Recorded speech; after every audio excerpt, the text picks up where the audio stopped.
Guten Morgen, liebe Scooterfreunde. Willkommen zu diesem wunderschönen Tag heute. Wir haben es 18 Grad, der erste Frühlingstag. Ich habe natürlich gleich meinen Sonntag mal wieder rausgeholt. Bei diesem traumhaften Wetter ein bisschen Batterie aufladen, die vom Sonntag und natürlich auch meine. Und ich habe auch wieder eine neue Sache angebaut am Sonntag, die ich für meine nächsten Touren brauchen werde. Es ist wieder eine Tour geplant. 2 andere Sachen werde ich vielleicht auch noch anbauen. Das erzähle ich euch nachher noch. Aber zuerst mal das, was jetzt neu ist am Sonntag.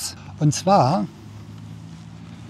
Seht das hier vorne? Ich habe Sturzbügel angebaut. Die gibt es jetzt nicht von Sonntags direkt, das sind Aftermarket-Sturzbügel, aber sehr praktisch auf jeden Fall. Ich zeige euch die auch gleich mal im Detail. Die habe ich bei Amazon bekommen. Den Link dazu packe ich euch unten in die Beschreibung rein, falls ihr auch einen Sonntags fahrt. Ich werde euch die gleich mal im Detail zeigen. Sehr stabile Sturzbügel. Solche Sturzbügel sind natürlich extrem praktisch. Sollte der Roller euch mal umfallen, dann ist das ganze Kunststoff hier unten geschützt, denn das würde natürlich bei jedem Sturz sofort splittern, kaputt gehen. Einerseits schlecht, andererseits auch wieder ein Vorteil, gerade gegenüber meiner Vespa. Wenn man mit einer Vespa umkippt, auf die Backe, auf das Blech vorne, auf die selbsttragende Karosserie, hat es meistens schlimme Folgen. Je nachdem, wie stark der Sturz ist, kann es sein, dass wenn man mal eine böse Ecke erwischt, man gleich einen Totalschaden hat, weil die Karosserie verzogen ist. So ein Metallroller ist natürlich eine tolle Sache, aber wenn man dann mit einer Vespa mal umkippt und sich hinlegt, dann ist natürlich der Schaden immer relativ groß. Die Reparaturen von Seitenbacken, die eingedetscht sind von Stürzen, von Umfallern beim Sturm, sind relativ häufig. Genauso vorne am Beinschild, auch da gibt es Ecken, wo, wenn man da falsch trifft, sofort ein Totalschaden ist, weil man das nicht ausbeulen kann.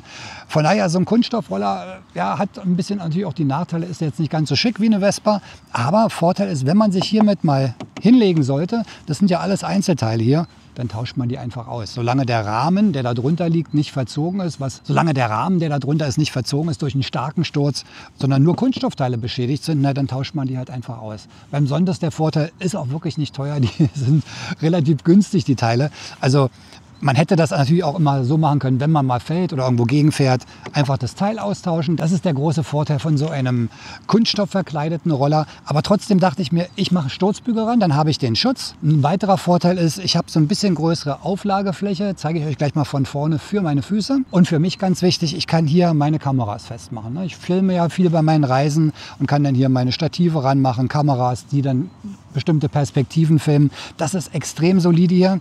Das bewegt sich überhaupt nicht. War auch jetzt nicht so teuer. Ich habe bei Amazon, glaube ich, so um die 180 € bezahlt. Und für den Schutz, den man hat und auch für das, was ich damit machen kann, jetzt für Befestigung, ist das eine super Sache. Was man natürlich auch machen kann, wenn man das möchte, man könnte jetzt hier wunderbar zusätzliche Nebelscheinwerfer montieren. Die könnte man hier gut ranmachen, dann die Kabel hier reinleiten, nach innen Schalter ranbauen. Auch eine tolle Sache, hatte ich bei meiner BMW an den Sturzbügeln, Scheinwerfer. Bei dem ist das Licht wirklich super, von daher im Augenblick habe ich noch nicht so einen Bedarf. Aber wer weiß, vielleicht mache ich mir hier auch wieder welche ran. Sieht immer ganz schick aus, finde ich, wenn man Nebelscheinwerfer hat und wenn man bei Nacht oder schlechtem Wetter fährt, natürlich auch ein Riesenvorteil. Aber für mich Hauptverwendungszweck Schutz und für Kameras, die ich daran befestigen möchte. Optisch finde ich, sind die auch recht schick, machen ein bisschen was her, verbreitern den Roller natürlich von vorne noch ein bisschen. Passen jetzt in Schwarz auch sehr gut zu dem Silber. Den Sonntags gibt es ja auch in Schwarz. Auch da passen die natürlich super. Nicht zu auffällig, aber dezent, stylisch. Und bieten jetzt natürlich auch noch ein bisschen Schutz. Montage ist ganz leicht. Man nimmt die Gummieinsätze hier raus, die hier drin sind. Dann kommen 2 Platten rein. Die sind jetzt nicht mit diesem Material hier versehen, sondern das ist in Silber und dann in der Mitte drin so ein bisschen schwarz. Sieht ganz cool aus. Ich habe es aber in schwarz gemacht mit demselben Material wie der Mitteltunnel, damit es so ein bisschen passt. Außerdem ist das hier rutschfest. Fand ich ganz gut. Genauso hier unten einfach 2 Schrauben. Dann wird eine Platte hier rein montiert aus Metall. Die ist auch sehr solide. Da sind dann die beiden Halterungen dran. Dann wird das Rohr hier außen rangeschraubt. Man könnte die Schrauben jetzt vielleicht noch schwarz machen. Das werde ich vielleicht noch irgendwann machen, genauso wie diese hier. Und das war es dann schon. Also ganz einfach. Dauert ein paar Minuten, dann ist das Ganze montiert. Wer das lieber in Silber haben möchte, sieht auch sehr cool aus, gerade bei einem silbernen Roller. Dann ist hier drunter das Ganze so ein bisschen metallisch eher. Sieht auch sehr schick aus. Ich blende euch gerne mal ein Bild mit ein. Den Link zu diesen Sturzbügeln packe ich natürlich auch unten in die Videobeschreibung mit rein. Also eine sehr schöne Ergänzung, finde ich. Aber vom Schutz her auf jeden Fall super. Montage super leicht. Und wenn man dann oben drauf sitzt, hat man auf jeden Fall zu der Fläche, die man normalerweise für die Füße hat, noch ein bisschen mehr. Also man kann das noch ein bisschen nach außen packen. Man hat hier so ein bisschen Standfläche noch. Verbreitert also die Fußauflage noch mal ein bisschen. Viel breiter wird das Fahrzeug nicht. Also der Lenker ist natürlich nach wie vor noch breiter als der untere Bereich. und hat halt für mich den großen Vorteil, ich kann da meine Kameras ranmachen. Man könnte ein paar schöne Nebelscheinwerfer noch anbauen. Also ein weiteres schönes Zubehörteil für den Sontes 350E.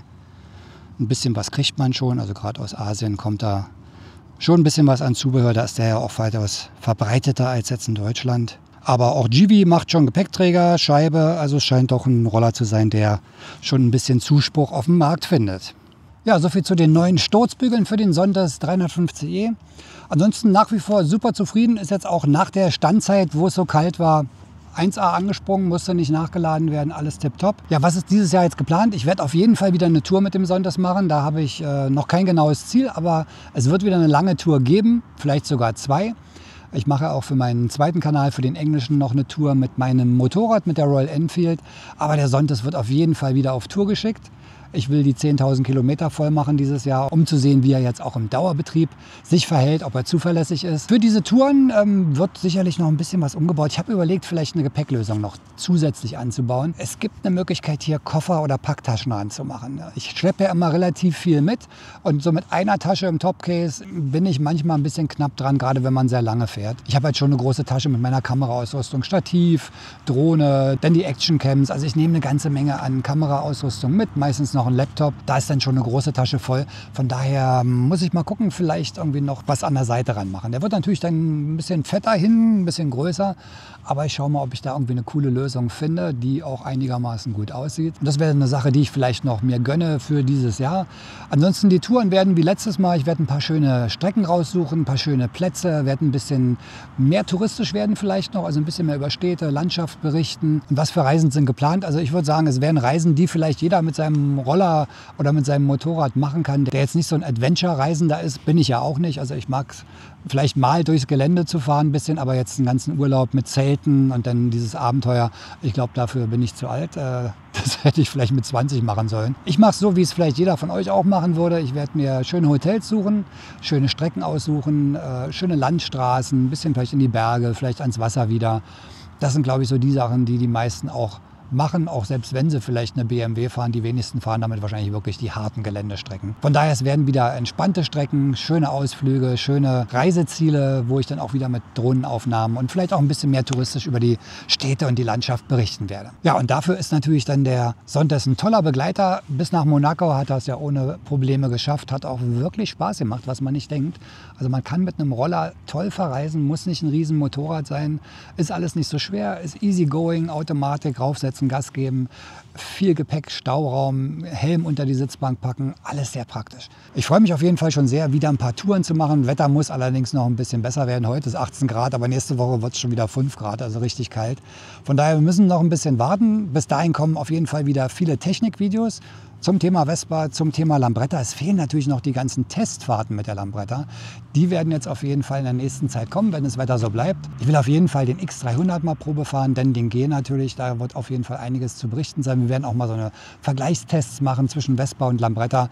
Ich finde die Dinger super interessant, gerade den G.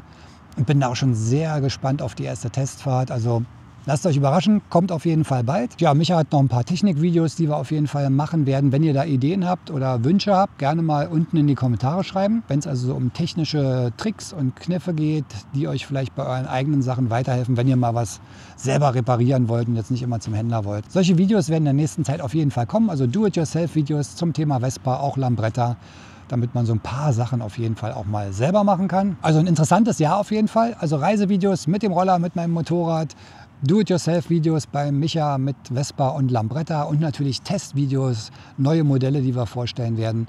Also ein interessantes 2025. Wir können nur hoffen, dass das Wetter mitspielt. Und wie immer, wenn euch das Video gefallen hat, gerne einen Daumen nach oben hinterlassen, den Kanal abonnieren nicht vergessen, ist kostenlos. Und wenn das Wetter so bleibt, gute Fahrt, fahrt vorsichtig. Wir sehen uns beim nächsten Video. Macht's gut, bis dann und ciao.